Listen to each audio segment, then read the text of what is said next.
G'day everyone and welcome back. Today we have a special treat for you. We're diving into the world of speed, grit and absolute passion with a rising star here in the US who's already starting to take the racing world by storm. Now, over the last few interviews I've done, you might have noticed that I profiled professional motorcycle racers and coaches. And this is a passion of mine because I'm really trying to unlock what drives racers to become professional and coaches to become professional. I'm also super interested in diversity, whether that be on the track or in life in general. And I've always believed that track riding is honestly one of the great equalizers. And I think we're on a pretty exciting path with a lot of the young female talent already competing and scoring points at the highest level all over the globe and across all genders. So today I'm going to be introducing Kayla Yaakov, and she's someone who I've been following for a long time, and she's already starting to set the racetrack on fire at the tender age of 16. Now, I know that the term rising star is often used. It can be overused to exaggerate a person's quick pathway to success or stardom, but in the case of Kayla, she's a 16-year-old Moto America rider, and honestly, it accurately describes her rapidly ascending career. It's incredible to think that only a few years ago, in fact 4 years ago, Kayla was competing in the Mission Mini Cup by Moto Championship. I actually watched her, and that was when I first became absolutely impressed by where she was going. And in fact, in the summer of 2021, she made an immediate jump to the Moto America Junior Cup Championship midway through the season when she turned 14 and became age eligible. Since then, in less than 3 years, Kayla achieved 4 wins and 4 podium finishes in Moto America's entry-level class. Now, during the 2022 season, things changed a little bit. She actually advanced to the Twins Cup class. She achieved top 5 finishes, including a second place result and a third place finish at the round 3 of the season at Barber Motorsports Park. And this was actually her debut in the class after sustaining an injury while training just before preseason opening in Daytona round. So she turned 16 in June of 2023, and that made her age eligible for the Supersport class. And she became a fill-in rider initially for the Titleist Cycle Racing's Stefano Mesa, who moved up to Superbike as a fill-in rider for the injured Cameron Barbier. Now, Kayla raced Mesa's Kawasaki ZX-6R in the final 2 rounds of the championship at the Circuit of Americas, or COTA, and also at New Jersey Motorsports Park, 2 very demanding tracks. And in the final season of Supersport race of the season, Kayla made Moto America history by finishing on the podium, and she became the first female ever to reach the Supersport podium during a Moto America era AMA-sanctioned professional road racing. First female ever. Now, it's important to note that Kayla wants to win, regardless of who she's racing. The fact that she's 16 years old and a woman is awesome, but that's not her focus. She wants to compete and win with the best. So, talking about the best, they're starting to notice her. Ben Spies, a 3-time AMA Superbike Championship winner and a 2009 World Superbike Champion, and also MotoGP race winner, has noticed her. Also, Eraldo Ferracci, a legendary figure in the world of Ducati, and Paolo Ciabatti, the sporting director of Ducati Corsa, amongst others, are already noticing her. Now, when Spies was asked to become the team principal of Bobby and Graham Rahal's newly formed Rahal Ducati Moto team, that actually started competing this year, 2024. He quickly proceeded to sign Kayla as a teammate with PJ Jacobsen. The pair are racing bright yellow Ducati Panigale V2 motorcycles. I have a red one, love it. And they're really defending Ducati's 2 consecutive class titles, which were won by Josh Herron in 2022 and Xavi Flores in 2023. The thing for me about Kayla that really stands out is her mental toughness, her competitiveness, and a belief in herself. This is what really distinguished pro racers from average track day riders, in my opinion. You find a lot of great riders out there that are fast, but don't have that sort of mental toughness, and Kayla has it in spades. So if you want to understand an amazing rider who's early in their career, and want to understand how someone so young can be so mature and so competitive, I encourage you to watch this interview. Well, hey everyone. It's awesome to be back here and to have another amazing guest who has given me the honor of interviewing her. And Kayla Yaakov is someone that I've been following since she was in Junior Cup. And she competed in the Moto America Junior Cup, which is a class known for showcasing young, talented riders on lightweight motorcycles. And it's something they do in Europe, and it's one of the reasons why there's such an amazing group of Europeans coming out of that part of the world and competing on the world stage. She's a formidable presence in Moto America circuit already. She's sort of rapidly emerged as one of the sport's really promising talents coming out of the US. And clearly there's a backstory there. It's not something that happens overnight. Moto America is the best of the best. You know, I ride an A group and I think I'm pretty good, but I'm not the best of the best. So those of us who ride an A group, when folks like Kayla are passing us, we realize that, yeah, we're not really that good.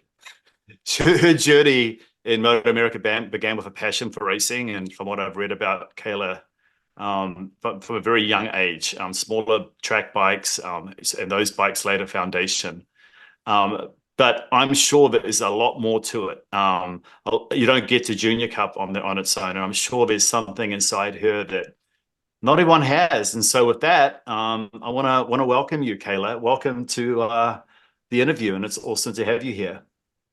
No, I appreciate it. Thank you for making the time to to squeeze me in today. I know we were actually supposed to schedule it for the Brainerd weekend, but I didn't want a session to be delayed like our last race to where I wasn't able to talk to you. So no, I'm glad you were able to fit me in today. Well, no worries. Yeah, no, and I know that this track preparation and race prep is so important as much as the work you do on the track. So I'm sure you want to be mentally right. So I'm a fan. You know that I've been a fan since the first time I got my photo taken with you, I think last year. Um, and um, and it's just a great honor to meet you. And so I've thought of just sort of get to know each other a little bit. Now you started racing at a very young age, right? And can you tell me a little about that first experience and sort of what drew you to racing? Was there? I heard that your dad was pretty fast. Someone told me that. Yeah. My dad raced cars and bikes. Bikes for 15 years, and did motocross and road racing, but obviously, road racing was his kind of specialty. And when I was younger, I actually wanted to start with cars and go-karting. And that was actually something, more so that my dad wanted me to do.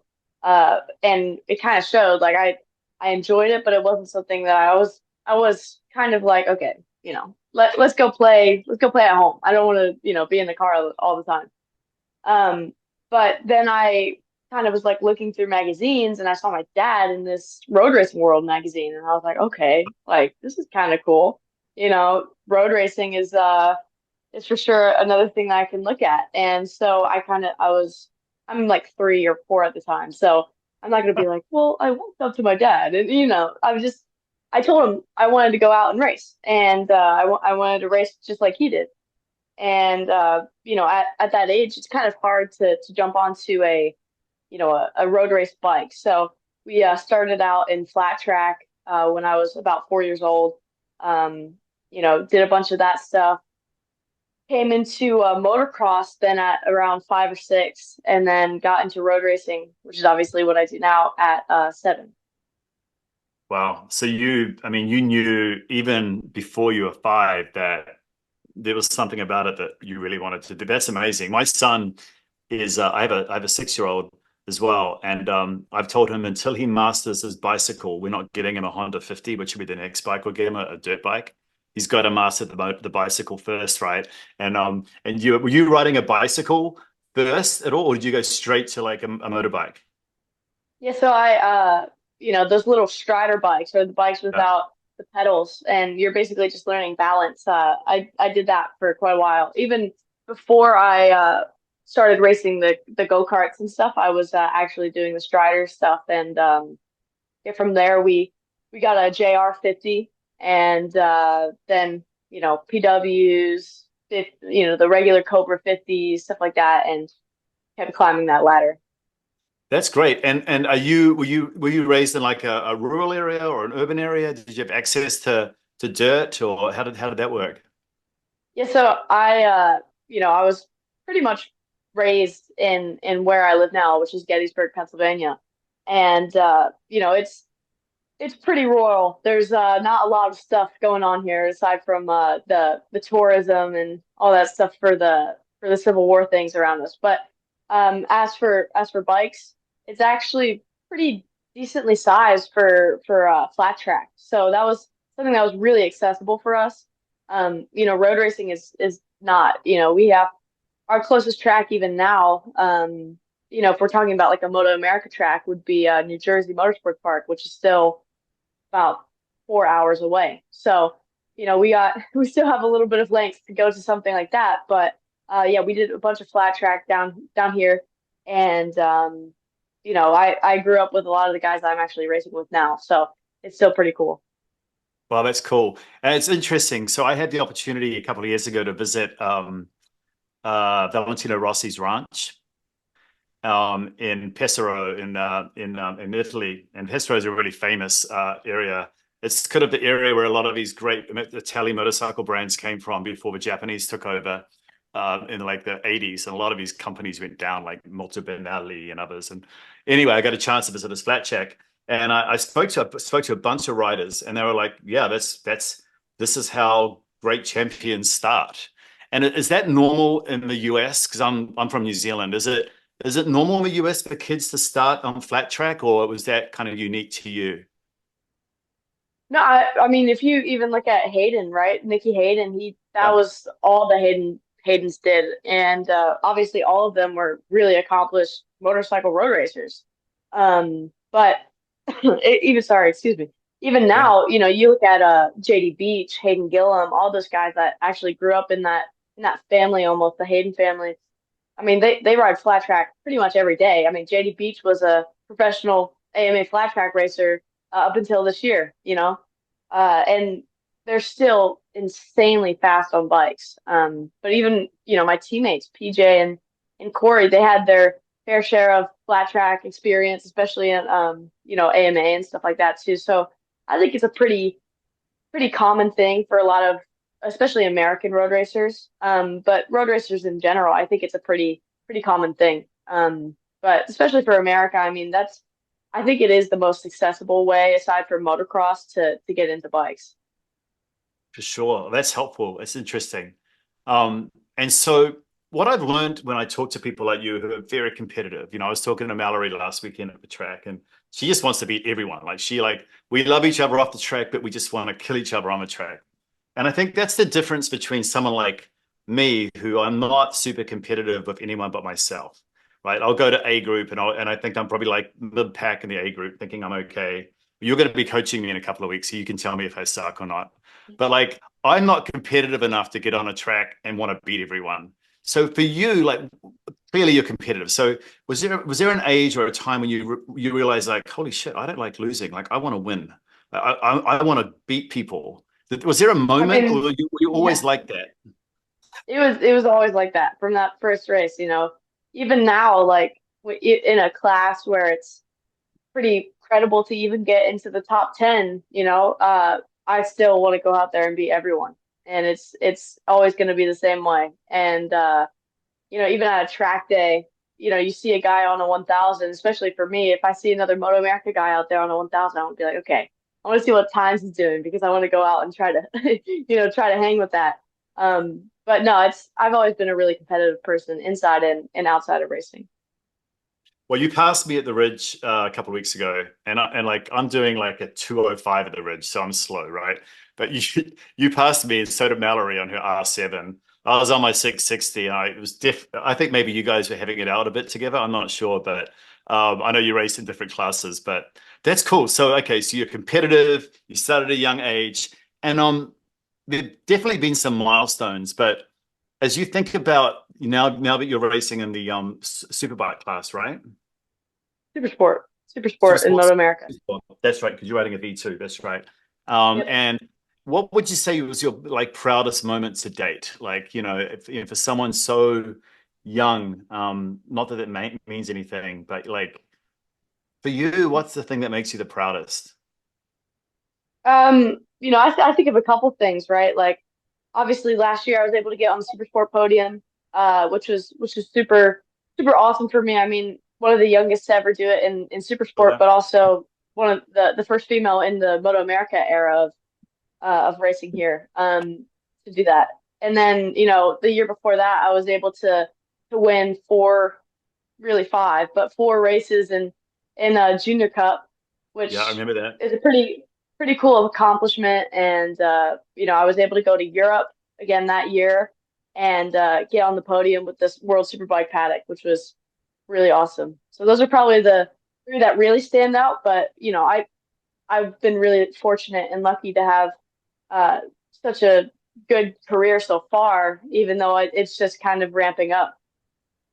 Yeah, I've got. I always see that picture of you on the podium in Europe, like number one, and I'm just like, that is just so cool. It's just great to see, and your parents must be so proud, and you must be proud of yourself. And so now you also landed like the Rao family, a pretty famous family in automotive racing, and I noticed that you landed a sponsorship with those guys, and I didn't even know that they were involved in two-wheeled motorsports, and so that must have. How did it feel to join that team? That was a pretty cool step up, yeah. Yeah. This is their first year. The Ray Hall Ducati Moto team with it's myself, PJ Jacobson, and Corey Alexander, the three riders. And this is their first year trying out bike racing. I mean, Graham, Ray Hall, and even Bobby, they've always been huge fans of motorcycles and motorcycle racing. So this is something that they've kind of had in the works for years, but it's all kind of come together this year and bringing in Ben Spies, who obviously that's a Yeah, huge that's name in motorsport and obviously a world champion himself. It was huge, just to have all of these guys come together and excuse me, form just an amazing team and an amazing group of people. It's been really awesome. And of course, like I said, it's a huge learning curve, but I have a really good group of people behind me. Yeah, well, and I have to put a link up here to all your people as well, by the way. And I've been following Rail Motorsports as well, because and they actually have a shop as well. They sell Ducatis, right? They're a dealer as well, I think, maybe. Yeah, they have two Yeah. dealerships and also a paint protection firm as well. So Okay. Yeah, yeah. I've been following them. And so you touched on learning, and I think this is an important point that you just touched on. When I was younger, I was pretty I was pretty good at sports, but I wasn't competitive with my I just didn't care about that stuff.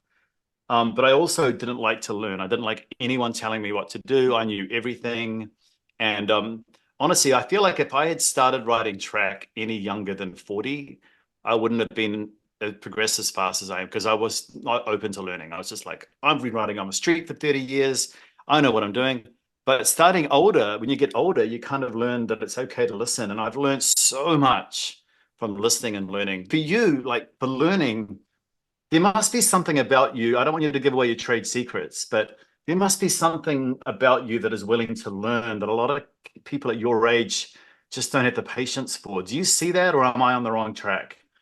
no, I completely agree, right? Like I think especially kids that grow up in motorsports and even in just highly disciplined sports, they have a certain level of maturity because they know, I have to be able to progress to make it to that next level.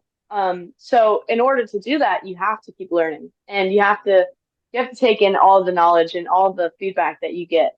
So even for me, I have a little bit of extra motivation because the guy telling me what to fix is a world champion. So okay, I'm Ah, gonna listen to him. But even yeah. even so, it's uh it's just something you have to keep an open mind because you do kind of get into those ruts where you're like, okay, I'm doing everything I possibly can, but then you have to kind of sit yourself down and say, okay, what else could I be doing that I really need to, work on or fix, whatever it may be. Um, Something that I'm struggling with. You have to take the criticism and you have to take the information because it's all super important. Yeah, that's really insightful. And I know that Ben Spies is a huge fan. I've seen him tweet and talk about you and how he found out about you. And I think there's some story where he found out about you and then called your dad or called someone or like, I need to meet her or something. Like, what's the backstory with you two? Like, how did he, I'd read stuff, but I wanted to love to hear it from you. Yeah, so like I didn't really know about their relationship. You know, he had a relationship with my dad because obviously when I'm 11, 12 years old, my dad still is managing all my stuff. I'm not really seeing my social media side of things. So he ended up reaching out to my dad, and wanting to get me to go to Europe and all the stuff because my dad was trying to get me to that next level, and he was trying to, you know, get me to racing professionally. And he wanted advice, and Ben started kind of following through that, helped us out a little bit, trying to get out to Europe, and all that kind of stuff. But I wasn't really sure about, you know, I knew Ben Spies because when I was growing up, I watching MotoGP, he was still in MotoGP, so he was a guy that I for sure looked up to. So kind of when I learned that, I was probably 13, maybe 14, kind of learning, okay, Ben's talking to my dad. That's a really cool thing. He's kind of watching my progress. And the funny story that I tell a lot of people now is I didn't actually meet him until late 2021 at the Kodo MotoGP round. And I'm outside talking to these guys from the team that I was there with, and this guy comes up to me. He has like this hat on and glasses, and it's like super incognito. And he's like, "I really love what you're doing. You're doing a great job, blah blah blah, stuff like that." And I was like, you get a lot of people that are really nice and say things like that. So I was like, "Oh, thank you so much, blah blah blah." And you know, he kind of like hung out for a second, which I was like, okay, maybe he wants to talk more, but I don't know. But I ended up just talking to the person I was talking to before that again. And he walks away, and the lady I was talking to, she's like, "It's really awesome that Ben Spies knows you like that." I was like, that was Ben Ah, Spies? Like, that's what you're wow. talking about? I was like, "I'm sorry," and I just ran. Like I ran to go get him because I was like, I totally didn't even recognize him.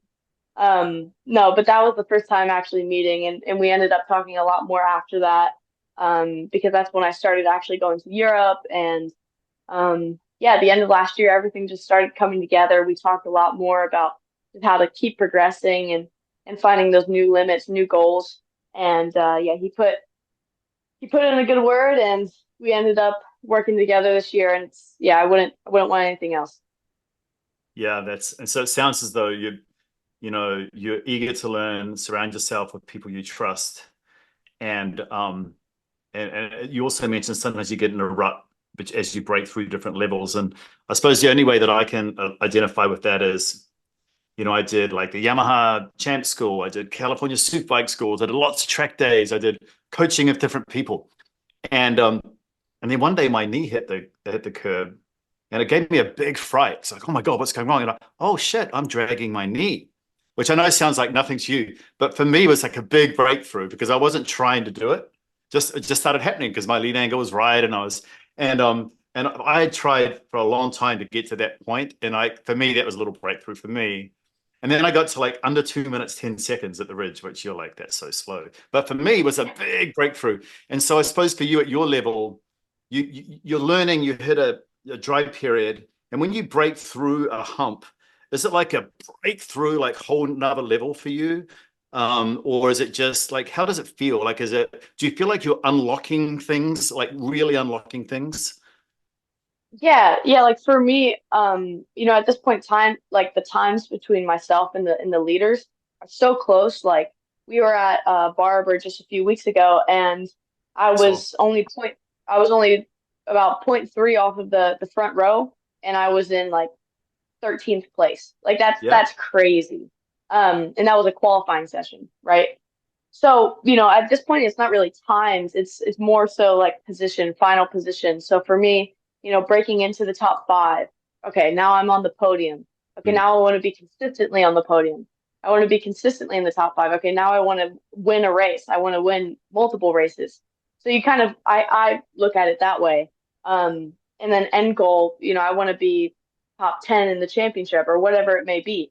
But just like minor goals each weekend too, right? Like even even setting something like a top 10 every weekend is really important because, it gives you those little boosts every time. Yeah, that's a really interesting way. I've never thought of it that way because the difference between your orders literally like fractions of a second or a minute, right? Not even that. I mean, a minute's a long time, but like just fractions. And so I suppose at every level, I mean, you look at Formula One, you look at MotoGP, Moto Two. By the way, last weekend's Moto Two race. Oh, it was It was so great. good to Yes. watch DJ Roberts. Yeah, I was like, oh, so exciting to watch. Okay, great. So I want to talk a little bit more about your career and what you've learned, but then I'm gonna get into some stuff just to understand a bit more what makes you tick out off the bike because there's clearly I did some stalking of you and like so the first question I'd ask there is I heard you play a Pearl Jam riff. Did I hear you play a Pearl Jam Pearl riff Jam is. on your Well, guitar? are you looking at the Pressure to Rise video? Yeah, yeah, Is that you're what that was? like dun, dun, dun, dun, dun, That's dun. so that's so that was a Nirvana riff, Ah, that first Nirvana. one. Ah, okay, And yeah. then the other one I did a Metallica riff, which okay, honestly, I'm gonna be straight up. They kind of did me dirty with that first riff. That is not a good acoustic guitar riff, but the Nothing Else Matters one, that was fine. They put that in, that was a good one. But no, Yeah. yeah, So you that play guitar? I listen to yeah, I play guitar, I play bass, I play saxophone. Um, I dabble in other things as well, but those are the three that I'm pretty good at. That's cool. I'm a big, if you could see to my left, I have about 200 jazz albums on vinyl, Hmm. literally Blue Note jazz. That's called Kayla Jazz. So now you spend time at the Ridge, which I think is the least famous but one of the most underrated tracks in the US. And you're very close to where, of course, where Kurt Cobain was raised, which is in about an hour and a half from there. In Aberdeen, Washington, is where he was from. Yeah. Did you know that? I did, yeah. I was able to go out there last year. I did another track time event, and it was, I think, the weekend after the actual Ridge race. So I had some downtime, and my dad and I went up to Aberdeen, and actually went to the ocean because we can actually drive on the beaches out in Washington. So we drove on the beach in our rental car, which is probably not the best thing for the rental car, but it was a lot of fun. But yeah, no, we went into the Kurt Cobain Memorial, and that was pretty cool because obviously, like when I listen to music and I think about music, that obviously Nirvana is one of the best bands to come out, especially of the 90s, but in general, in kind of changing the sound. But no, it was I was able to see that, and that was a really cool moment. And when did you discover your love for music? Was that later, like after you discovered motorcycling, or were you sort of riffing away as a 2-year-old? Well, so like playing music, I was a little bit older. I was probably 7 or 8 when I started actually like trying to um, play guitar at that point. But I grew up with music. My mom and both my mom and dad, they were huge into music, especially like rock and metal. It was always something that I loved. And even like pop music, not as much now, but kind of the early 2000s, 2010s pop music. Yeah. That's cool. And so you've got that outlet off the bike. And are you the sort of person that likes to listen to music before you race? Like, do you have a ritual? I'm not sure how much you know about the Yamaha Champion School. You probably know about them, and like they tell you got to have a ritual. Everyone has a ritual before they get on the bike. Like, do you have a ritual where you listen to music or not? Like, Yeah, I do have a ritual, but it honestly this year it hasn't consisted of music. In years prior it has. But like I don't know, I think it's more so our hot pit has always been so far from our actual pit that I've been too lazy to bring my AirPods with me and, and carry them in a yeah. separate thing. But no, I usually it would consist of music, but honestly, this year it hasn't. But honestly, when we're on the grid, my dad always plays a specific song every single race, and it's always the same song, which is the Godsmack song called "I Stand Alone," and it's more so a running joke now because I've probably heard that song a million times, and I'm kind of sick of it, but we've done it for so long. It's like, okay, this is the thing, and okay, now we're gonna go race. Well, and I also know that you've been very public about this, and I see it on your helmets and I see it on your gear, that another big motivation for you, someone who's always with you, is your brother, right? And my son's name is Dylan, by the way. So we share that. And to the extent you want to talk about that, it looks to me as though that is the most powerful force you have behind you every day. And it's so great to see your pride for him and love for him. And we don't have to talk about it if you don't want to, but I know it's on your helmet, and so clearly you want people to know who he was and what he's meant to you.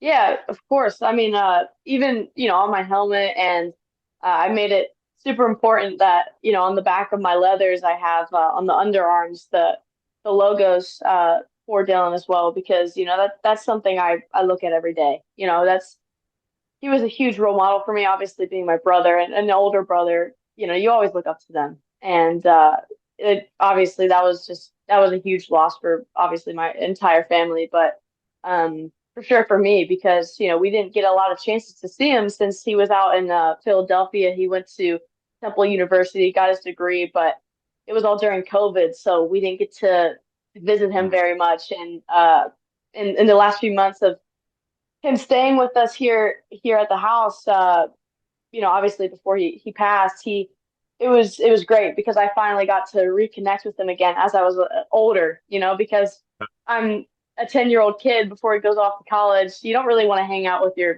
10-year-old sister all the time. So that was something that was awesome. And he was one of the first people to text me after I got my first podium in Moto America. So yeah, it always holds a special place in my heart. So I make sure that this is not just something for me, but I want to do it for him as well, because I know he would be so if he saw where I'm at now, and the stuff I've been able to do. Well, I think it's really special, but you're able to talk about him and have him so public, because you're becoming more and more of a public figure.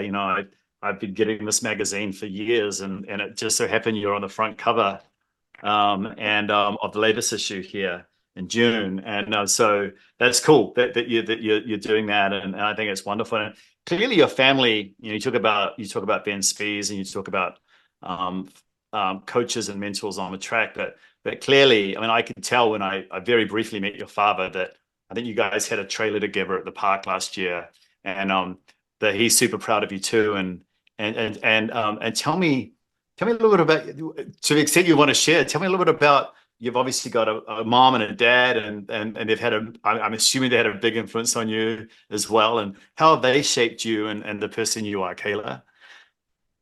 Yeah, when it comes to kind of being almost like a figure now.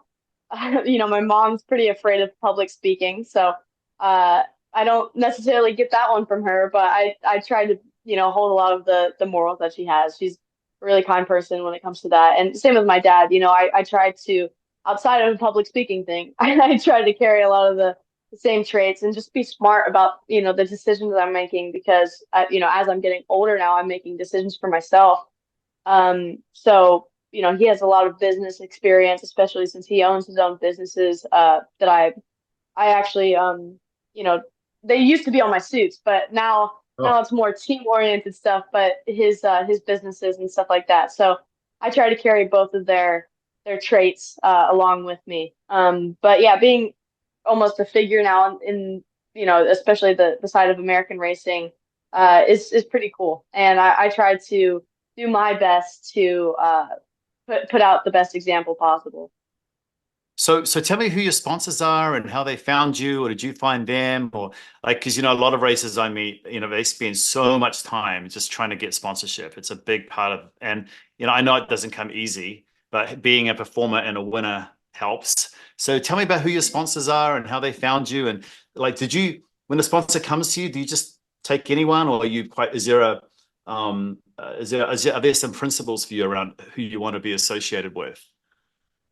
Yeah, I mean, of course, there's always some things here and there. Like, you can't take every sponsorship because it might not fit my persona, but also it might not fit my team, and that's something specifically this year that we've had to to figure out quite a bit because, with the Rahal Ducati Moto team, they've brought in a lot of people, a lot of sponsors that have helped make this program as great as it is.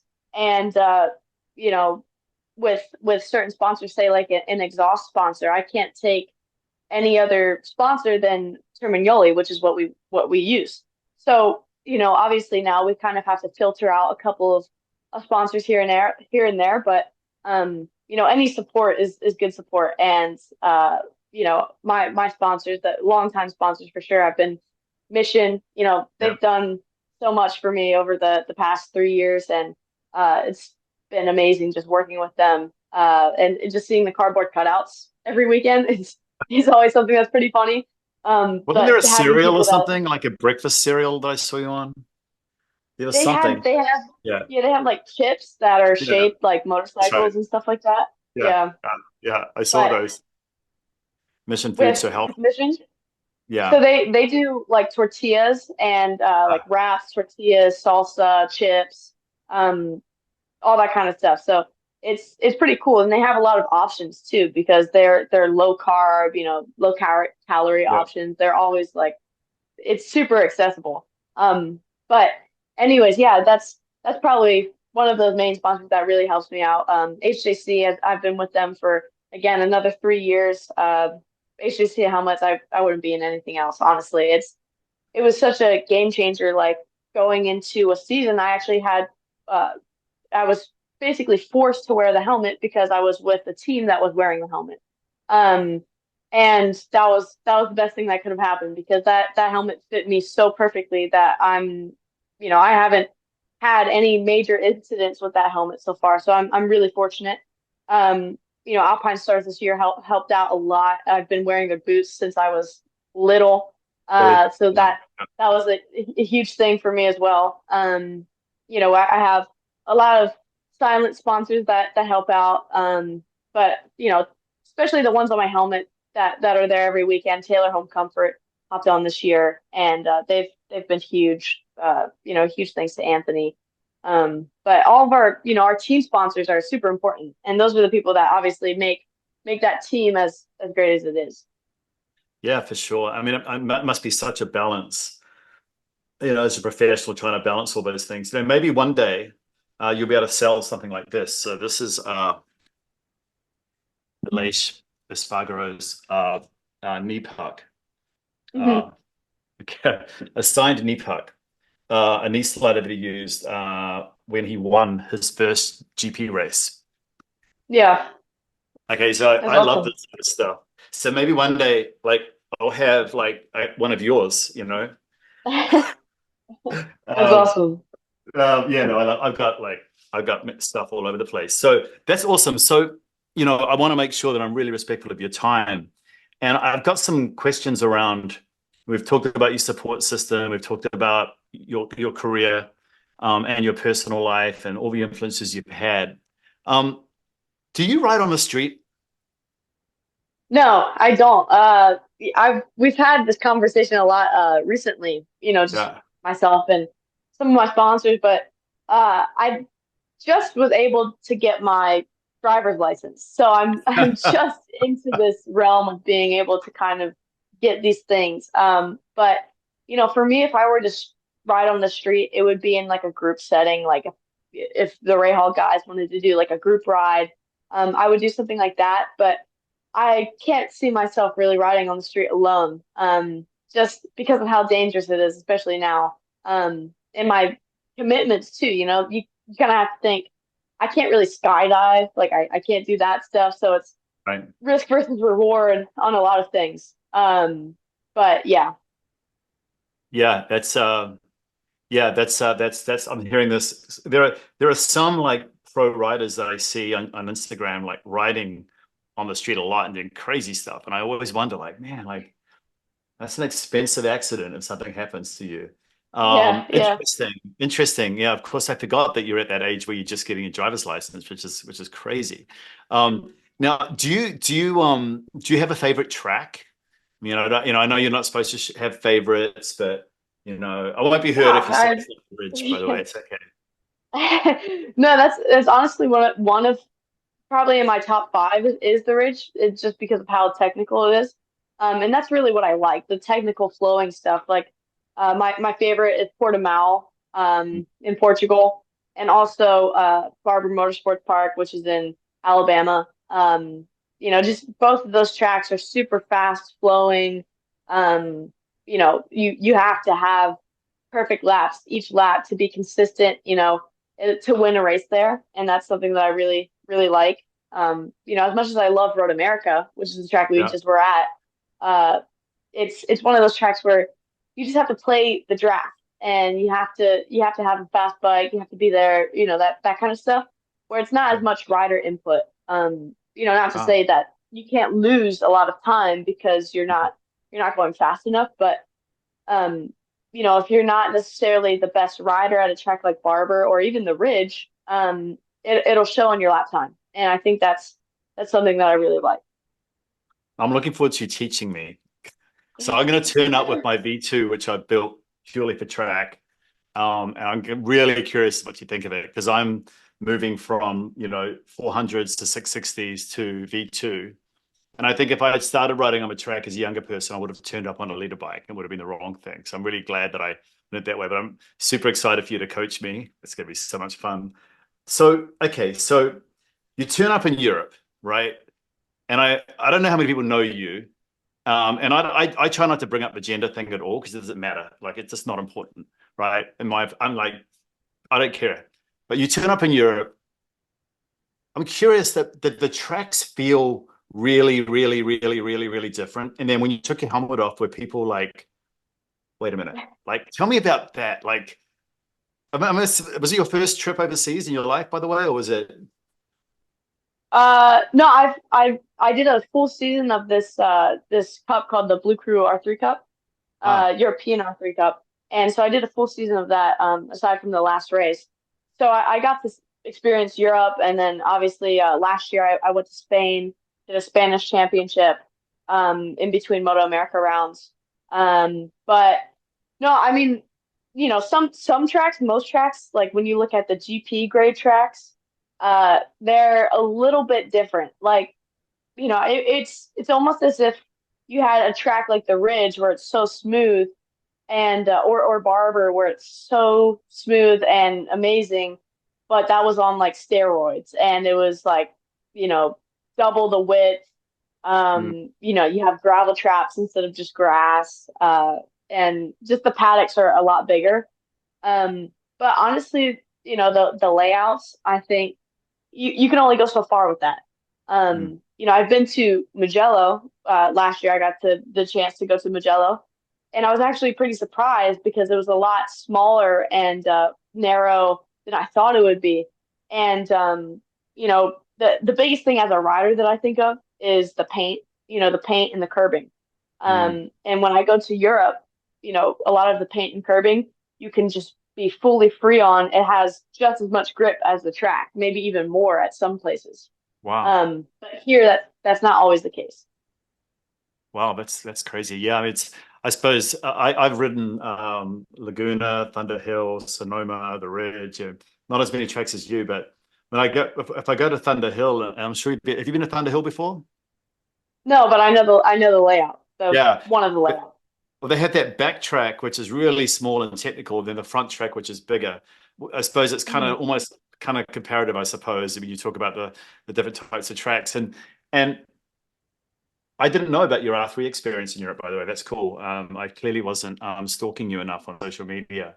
But so to the extent you want to talk about it, like you take your helmet off, and people that don't know who you are, like, is there a competitive part of you that's like, hell yeah, girls rock? Or are you just like, no, I'm just like everyone else? Like, help me understand. I know it's kind of a weird question, but I'm just curious, like, obviously people are going to react because not everyone understands, right? And so Yeah. whether you like it or not, and then whether you like it or not, you're like kicking ass in a sport traditionally dominated by men. So people are going to wonder, like, so how do you deal with that? And is it, tell me about that. Yeah, for the most part, I don't really care. I'm there with Yeah. everyone else, and I want to be better than everyone else, obviously. But I'm there just like everyone. But there are some instances, especially like when I go to Europe, Mm. because kind of here now I've been able to know most of the people I'm racing with, and they kind of know what to expect. But when I go to Europe and people don't really know me, you can kind of tell they're not really taking me seriously at first. So it does make it a little bit better when I take my helmet off, at the end of a good day, and Yeah. they're kind of like, okay, now I get it. But for the most part, no, I'm the same as everyone else, just taking the helmet off and trying to chill out, hang out with some of the other guys that race, and be like everyone else. Yeah. Yeah, and that's gonna be hard as you grow and mature, and you're already an incredibly mature person. Um, you're gonna be successful. I know you are. People are gonna continue to just love watching you ride, and and that can all be a lot of pressure too, right? And so my observation is you're doing fantastic, and the reason I really went to this question of like you're blazing a trail regardless of gender. Like I mean, watching you in Europe is amazing. Watching you here is amazing. So you're an inspiration for everyone, regardless of how they identify. And I'm curious for you, like, what advice, it's kind of weird asking a young person this, but what advice would you give young racers who are just starting out and dream of sort of racing at the professional level? Is there any, or is this all secret sauce that you don't want to give away, Kayla? No, it just you kind of have to remember it takes time, right? It's not Yeah. something that's going to happen overnight. You're not going to magically be Mark Marquez in the morning. There's nothing you'll do that'll get you there. You just have to consistently just keep improving. And that's even something that I have to keep telling myself because I get caught up in it a lot. And um, I want to be the fastest. I want to always be the fastest, but sometimes you have to say, okay, I have to take this slow. I have to work my way up to this. So yeah, I would for sure just say, take your time, really enjoy it because, now thinking back of how easy it was when I was growing up and how serious I took it, I wouldn't have taken it as seriously as I did. Obviously it was good that I did take it serious and was really focused, and I would keep that. But the fact that I put a lot of pressure on myself for stuff that not necessarily didn't really make an impact, but something that wasn't as big of a deal as I thought it was. Right. Yeah, that's really insightful. And you, it's interesting, 'cause, I interviewed Misty and she was racing. She was one of the only women racing in AMA 30 years ago, right? And she has been a coach for the California Superbike School for 20 years, and she's really fast and awesome.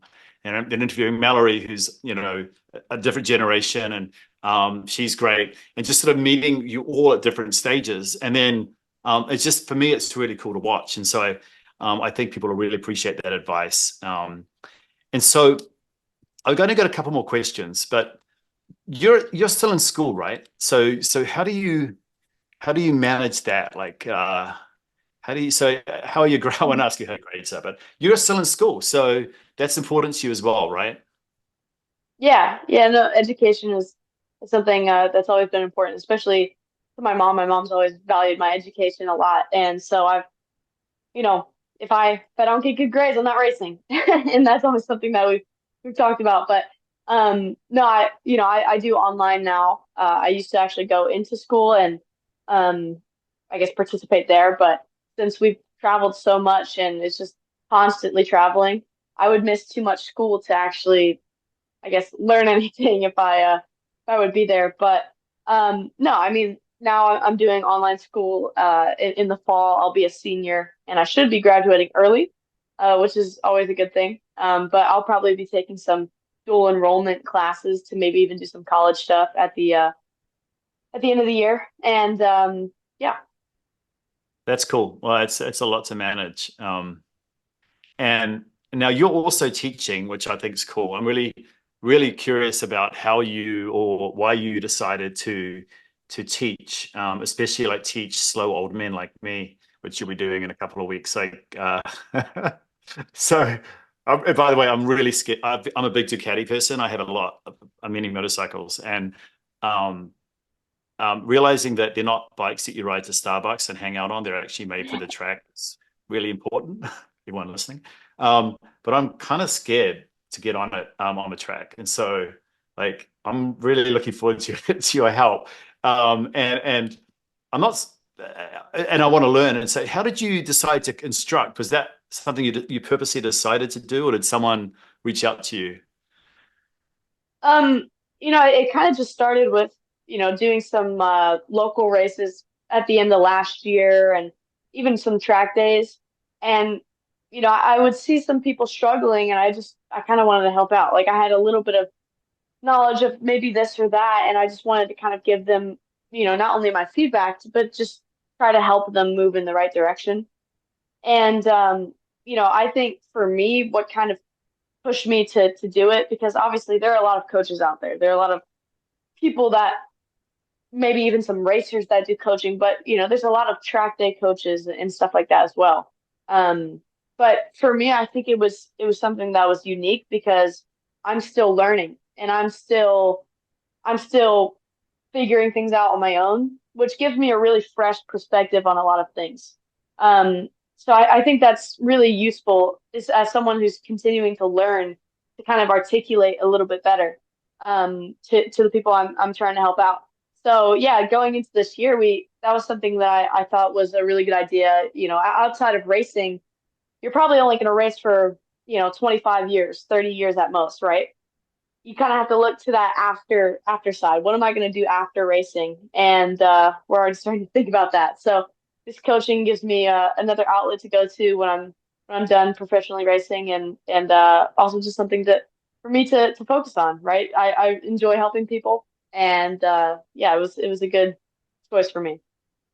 Well, I'm looking forward to it. We have a whole day together, so it's going to be fun. And it's no secret that I'm a huge fan of Keith Code, and he literally wrote the book on how to ride a motorcycle in the '80s. And he coached, Rocco Landers, Joe Roberts. He's coached some of the best. And I found, I asked this question of Misty and Mallory. I said, hey, like if you're starting out, should you start with coaching? And Misty's like, absolutely start with coaching. And Mallory was like, no, just get on a bike and go ride. Like, do you feel like do you feel like it's important to get coaching from day one, even if it's just understanding what a track looks like and turn points and how to think about where the apex is in your line and vision? Or do you think people should just jump on a bike and hit the track? Like, what's your view? Because I asked them this question. Well, I think, it depends on where you're at also in your life, but also like in your riding. If I think it's always important, especially as like a kid, you don't want to be pushed and feel like you're pressured by a lot of people. So, as a kid starting out, you kind of, you want your mom or dad to be there and maybe some coaching here and there by someone faster, like even a professional racer. I would say that's a good idea. But even then, you're kind of in this developmental stage where you're not really understanding how what that means. Like if I tell you to go into turn one and release the brakes here, you might be like, I don't know what you're saying, right? As a child. But I think, as you get older and you're still trying to figure it out, there's levels of coaching, right? If you're just starting to ride a bike, I think it's super, super good to go into one of those schools. Like it's super helpful not only for the track, but also for being safer on the street. Um, but for me, I'm doing more specialized coaching for guys that want to get faster, girls that want to get faster, and just think about things a little bit differently when they approach a track. And really, the moral of this is, yeah, I think coaching is really important. But it all really just depends on where you're at in your life and in your riding. Yeah, that's great. Yeah, at the Ridge, I always argue with people about like, do you double Apex 7 and 7A, or do you just Apex 7A? Like these sort of, I get into these questions of people because all the schools like you got a double Apex, and then the race is like, no, I take the race line, and so I'm looking forward to working with you on that. That's going to be fun. So look, I want to make sure I'm respectful for you because I know you're getting ready for your race, and I want you to tell me about how people, if folks are interested in investing in your career, they want to follow you as a racer, as a fan. They want to have like obviously you're building up a following, and so how would you how would you like people to contact you? Do you have the socials and all that stuff? Is there a website? I can put all that up here, by the way, but tell me a Yeah. little bit about that. Yeah. Yeah. All of my social media is pretty decked out. We got everything Yeah. on Instagram, Facebook, TikTok, Threads, Twitter. I'm probably forgetting something else, but those are all the social media platforms you can follow me on.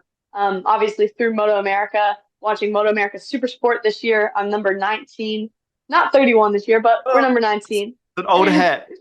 I have to get a Yeah. new hat. Um, but yeah, we have our own website as well. I believe it's just KaylaYaakov.com, or KaylaYaakovRacing.com, one or the other, but I'll figure that one out. But Yeah. no, all of my stuff is on there, from accomplishments to other links to the videos I've had before, or other interviews. And then yeah, where to donate or help out if you want to Yeah. help sponsor us for a weekend. Everything's up there. So.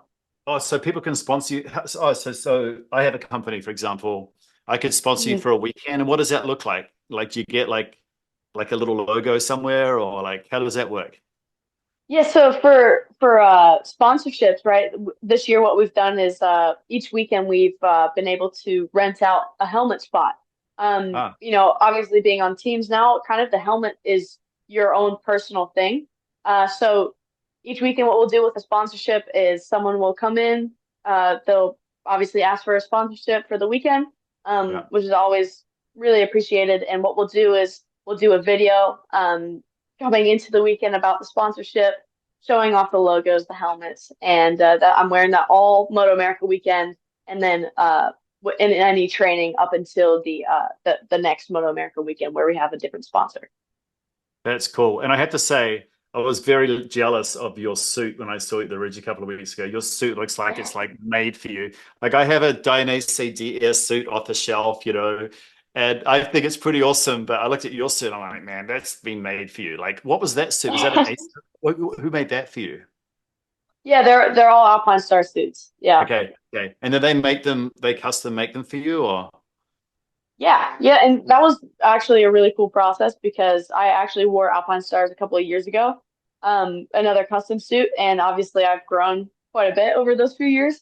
So it was pretty funny going back and trying to squeeze in my other leathers to see if it would fit again. But no, Yeah, yeah, it's custom tailored and all good to go. that is so cool. Cool. Well, look, it's been an absolute pleasure, and what an inspirational person you are, and I'm really honored to spend time with you. And I know everyone that follows this channel will have as well. And I need to upgrade my hat, which I'll have to do before I see you next. And that's on the And website too. There's new merch. oh, yeah, I remember your first website. It took a while. I think you were just getting up and Yeah. running. I ordered the stuff, and it took like a few months. But I think you guys have got it rolling now. That's my final question. Actually, is you and I, when I asked you at the Ridge, like, what's next? I think you had talked about World Superbike. Like, what is your dream of next? Like, in the last few minutes, like, I want to leave people with like Yeah. you got this, Kayla, sort of message. Yeah, that final goal for me would for sure be racing in World Superbike, in the Superbike category. I Yeah, mean, a MotoGP offer is always something that you can't really pass up. But I think I have a lot of really good people behind me, especially with Ben, where mhm. when we make these decisions of where we should go and when we should do it, he's the guy to talk to, and he's going to guide me in the right direction. So for sure, World Superbike is my end goal. That's awesome. Well, I'm keeping this hat because maybe one day it'll be in the Barber Museum. Um, there is something uniquely Kiwi at the Barber Museum. Do you know what that is? Uniquely New Zealand, Which part? the Britain motorcycle. Have you Oh seen the yeah, Britain? okay, yeah, I've seen that there. Yeah. That's New Yep. Zealand's a small country, so we're pretty proud of that. And McLaren Motorsports, McLaren F1 McLaren, New Hmm. Yeah. Zealander. So we're a little country, but I'm thinking this will be in the Barber Museum one day. I'm going to keep the. Maybe I should like frame it or something. I'm I'll actually sign it and serious. then you can frame I'm it. serious. Yeah, I'll have you sign it Nick, when I see you. Um, Kayla, thank you. Go back to your life. Get mentally ready for the race this weekend, and we've all got your back. Thank you so much. I appreciate it. Thank you. No worries, See ya. Kayla. See ya. Bye. Yeah, we'll see ya. Bye. Bye.